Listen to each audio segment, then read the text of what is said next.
Welcome everyone to BSing with Sean K. No one likes your band live. We're gonna try this and see who watches. Yeah, I'm gonna share and it's not showing up on my whatever. Y'all are gonna have to bear with us during these first few minutes because we're gonna be sharing this. Yeah, so tagging some people. So if we're just kind of staring at our phones, give us a second. And, here we got a viewer. Yep. All right, welcome. I was just saying, give us a second, because we're gonna start sharing this crap, and please do the same. Please share this so we can get that signal boost. That would be great. Gonna share this on the No One Likes Your Band page right here. For those of you who aren't aware that you can do that, you can totally do that. All right, we're up to 3 now. All right, awesome.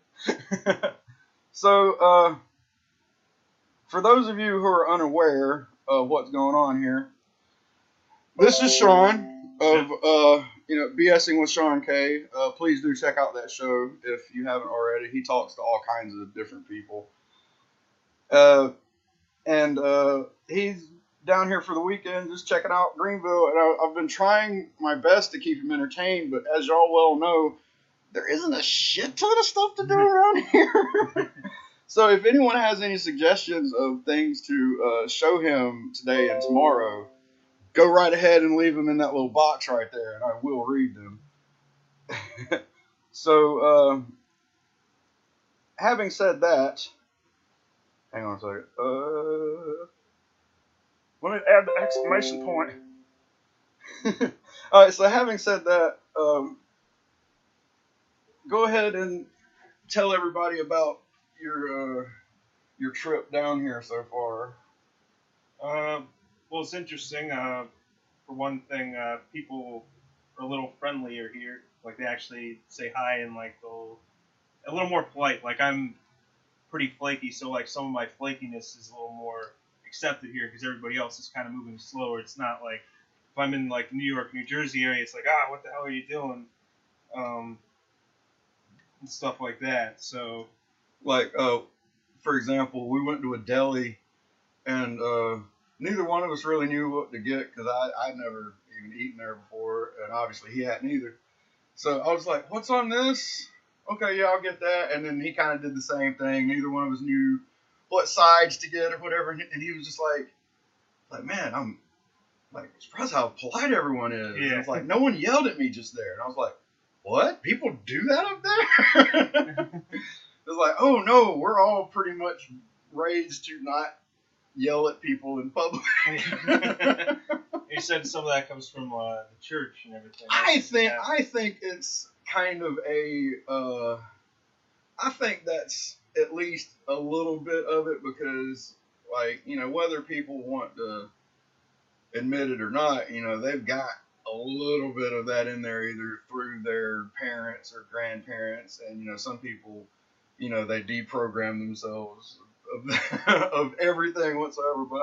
But I think more to the point though, the politeness is just kind of I don't know. I think it's just.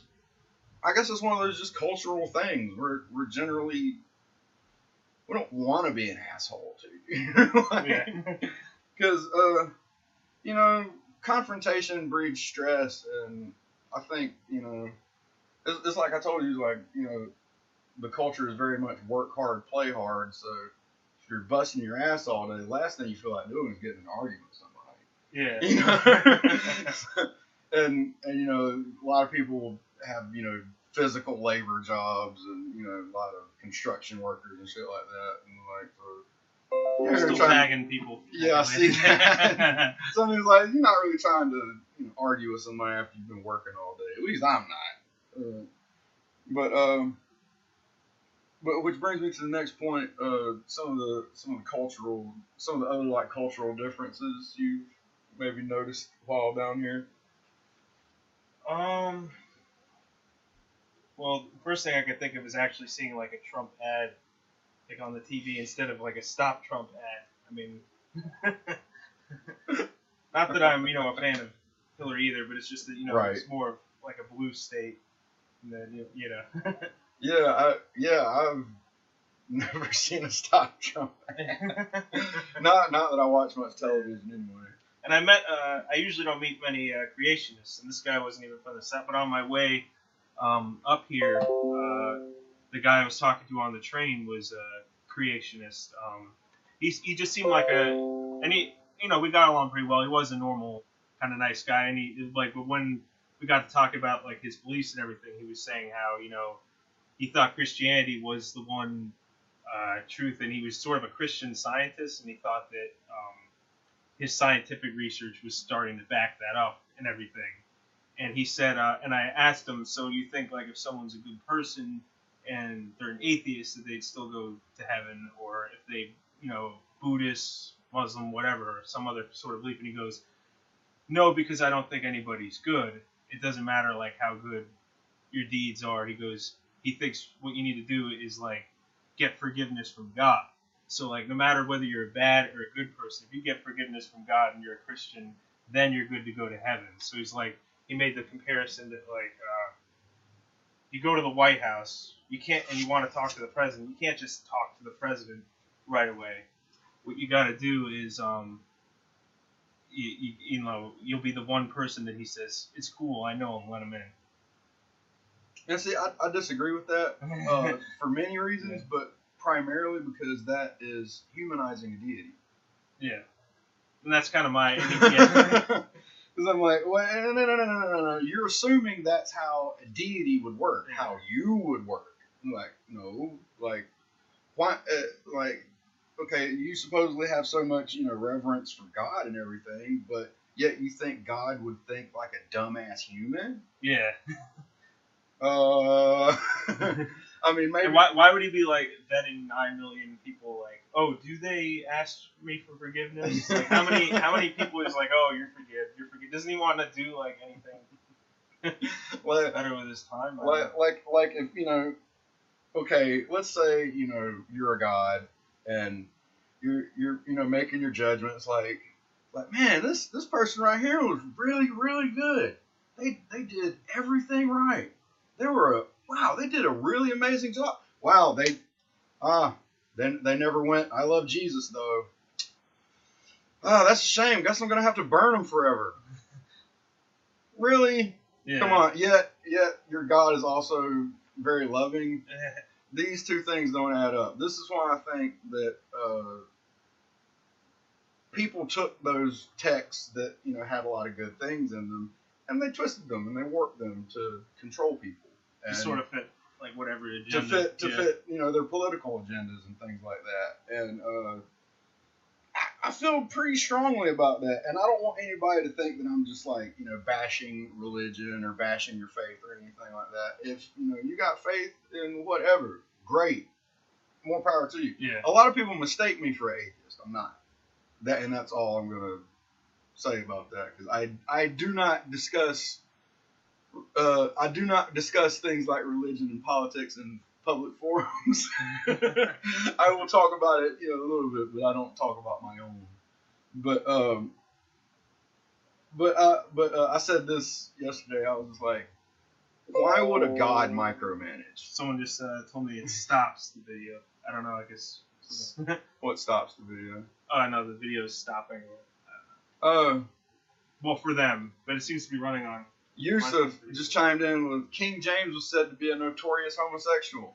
Yeah, a lot of kings back then were doing that stuff. So it's like, so that kind of makes you wonder, some of those other books in there, like, for example, what's the book that has the gay dude should get stoned? I know that's not what it says, but you know what I'm saying. I think it was Leviticus. Who the fuck is that? You know what I'm saying? It's like, okay, you're a Christian, you're supposedly following the words of Christ, right? Why the fuck are you worried about what Leviticus is talking about? Who the fuck is that? Some tax collector dude. Yeah.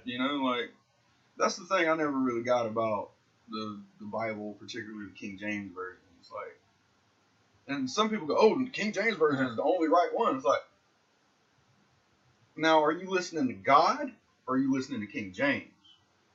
That's how I look at it. It's like, if you're gonna have faith in So some why sort of deity, would you need second people to like? why you need a middleman Yeah. right there? You know, Yeah. it's like, if you're gonna have faith in a certain God, then you should, develop a personal relationship with that God, for lack of a better way to put it. Yeah, and then he gave me this free book. He said this is C.S. Lewis, like a collection of essays. He's apparently an atheist that became a Christian, and I'm always curious about learning about like different ideologies, even if it's ones I don't agree with, just to see what they actually believe. Like I've even read Mein Kampf, like just to see like what actually was his thoughts. Yeah, that's been one I've been curious about reading too, but I don't want to download it or go purchase it or anything. I'm just like, well, I guess they wouldn't think there was like a half Jewish Nazi, but you never know. Like I can just see my ass trying to go into a used bookstore going, oh wow, they have a copy of Mein Kampf for $1. Sure, why the fuck not? Grab it, go up to the counter, some black dude standing there and gives me this look like, and I'm just like, it's not what you think. And he's like, sure. Yeah, I think you could get like the PDF for free. That's how I like. Yeah, but that's another thing though. Is like, if you download Mein Kampf, does it automatically put you on like a Homeland Security? I don't know. That's what I'm wondering. Yeah, I know in Germany it's banned. Yeah. See, and I don't agree with that. Banning books, because I don't think censoring an idea makes the idea go away. Yeah, I kind of adds fire to it. Yeah, yeah, like people are gonna think that no matter what they think, and it gives more validity to their statements. So you put a Holocaust denier in prison, what does that tell them? Like, oh, there must be a reason why I'm in prison, Right. So they're like, they know that I know the truth. That's why they locked me up. Yeah. and like, kind of like how, you wet paint sign. What do people do? Yeah.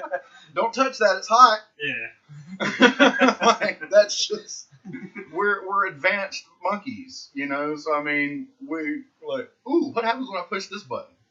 Like, I'm very much like that. I am as impulsive as it gets. Like I just hope my last words aren't, "Hey y'all, watch this," which I don't know if you're aware of this, but that's like the redneck's famous last words. Oh, the "Hey y'all, watch this," or "Hold my beer." Are there any like northern colloquialisms? I'm not really aware of any offhand. None that I can think of like off the top of my head, really. Like, there ain't nothing but like sayings down here. That's one thing I want to say is like the swing at dead cat. Like this is it seems like this is a very diverse area. There's different kinds of cultures, but what I kind of noticed and I thought was kind of neat is like no matter who it is, they sort of have they're southern. Like, and I feel like maybe that helps with people getting along and stuff. Like, I was asking you about that earlier. You thought maybe that.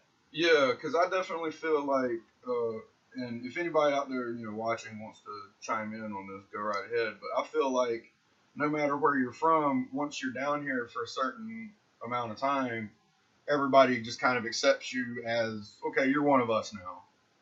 And like, especially if you, went over somebody's house, sat down, had the macaroni pie, had the pecan pie, ate some boiled peanuts, all that good shit. All right, you're one of us now. Like, or at least that's how people have always been, like, around me, and like that's kind of how I was raised and everything. Like, my family was always very welcoming to anybody. Like, not like there wasn't any kind of like racism or any shit like that in the household. I do have some cousins maybe that are probably a little, but I don't know. I don't know very much of my family, honestly. But like that one racist uncle. Or yeah, everybody's got that one, But no, very much like when a guest comes over, it's not even a question. It's like, you're absolutely joining us for dinner. Like, we're not taking no for an answer. Would you like seconds? Are you sure? We got plenty. Come on, have some more food. Yeah. Like we're all like that. I guess kind of like I hear it's kind of like that in Italy too. They're like, have you eaten? Come on, join us. We got food here. It's interesting because like my parents kind of have that too, like that sort of welcoming, like friendly, like, and my mom's from New Jersey originally. My dad's from Nebraska, but I think that's why he kind of liked the South like a lot when he went there to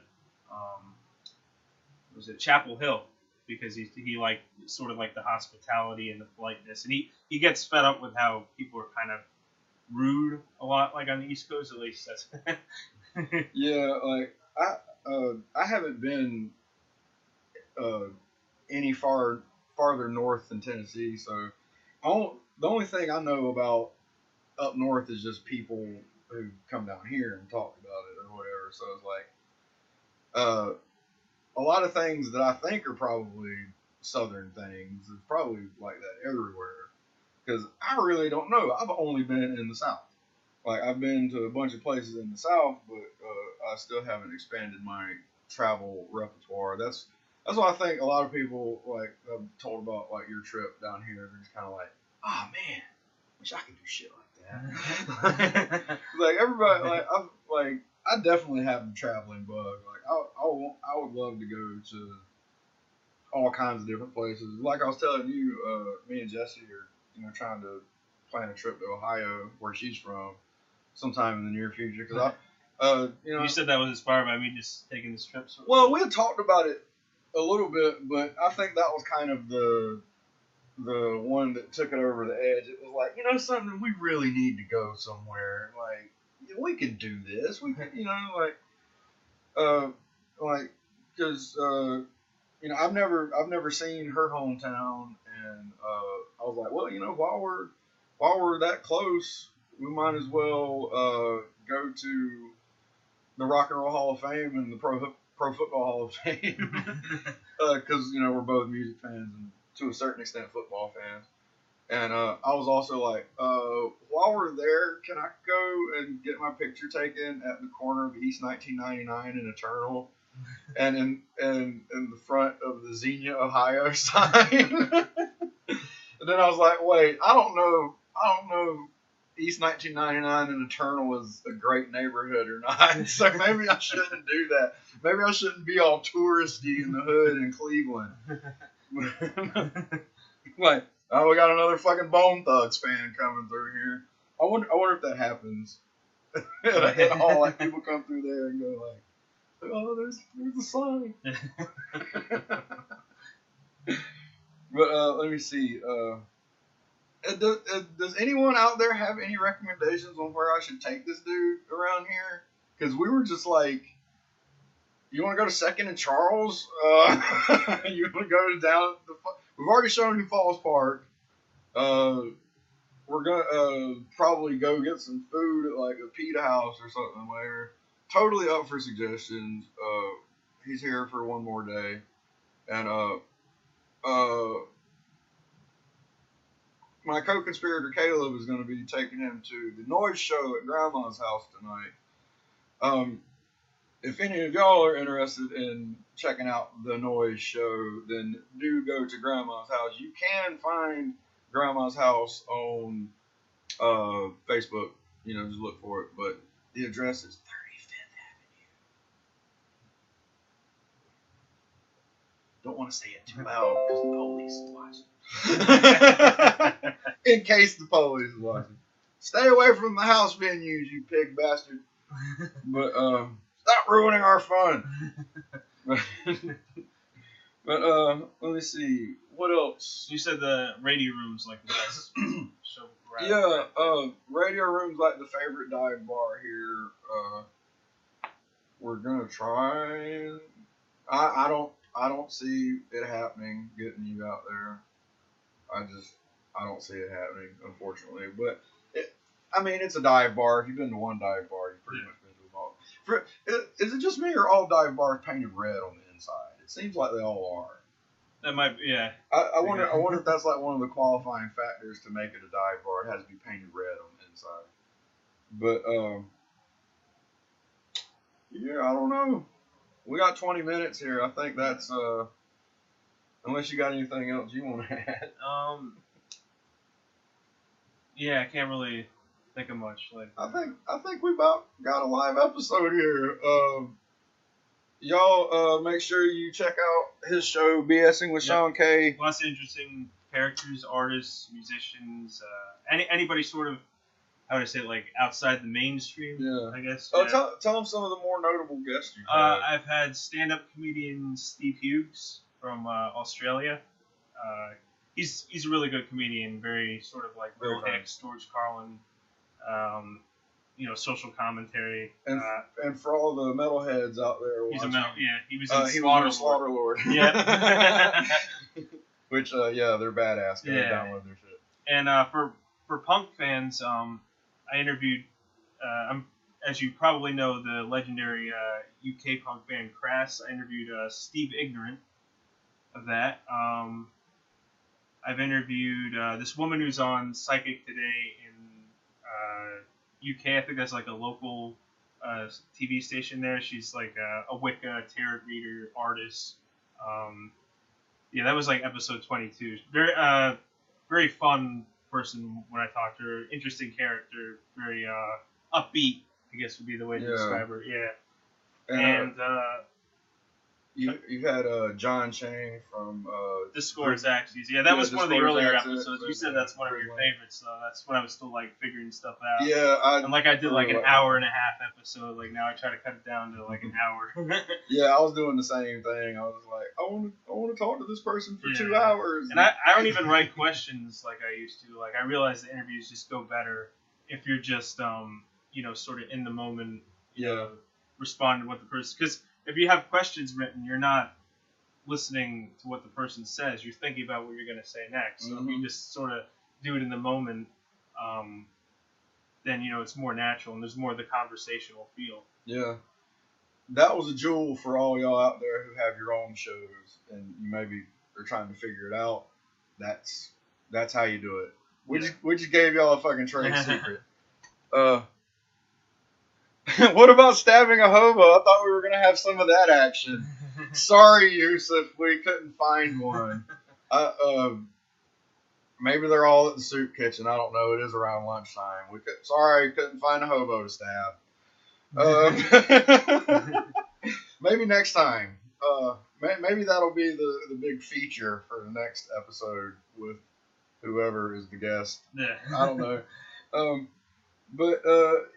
I mean, I guess that'll about do it because I don't really want to make this much longer because I feel like nobody's gonna watch it over 30 minutes. Yeah. But this will be playable even after it's streamed. Yeah. I'm probably gonna put it on my YouTube channel for anybody who's having connection problems or anything like that. Yeah, and I'll do the same for NOLYB.com. Y'all make sure to subscribe to the newsletter on the Facebook page, facebook.com/NoOneLikesYourBand. Like I said, check out his show, BSingWithSeanK.blogspot.com. What's Yusuf saying? He's wearing a shirt that says Bauhaus, and he mentioned Mein Kampf. Cheer. That's how I do it. Oh, Yusuf. But, yeah, and like I said, y'all go to the show. Also at the Radio Room tonight is AC Nova, Carpool Party, McWavy, and I think like a couple other people. Y'all go check that out or go to the Noise show. David Lieberhart is at the Radio Room tomorrow night. I'm sure there's other shit going on around here. If you feel like traveling to Columbia, there's shows at New Brooklyn Tavern going on. All that good shit. Throw some gas in your tank. It's cheap, man. Go out. Do something fun. Live your life, man. What was it that Mark Twain said? Travel kills prejudice. Yeah. And I think on that note, we're going to wrap this thing up. Thanks for joining, y'all. Yep.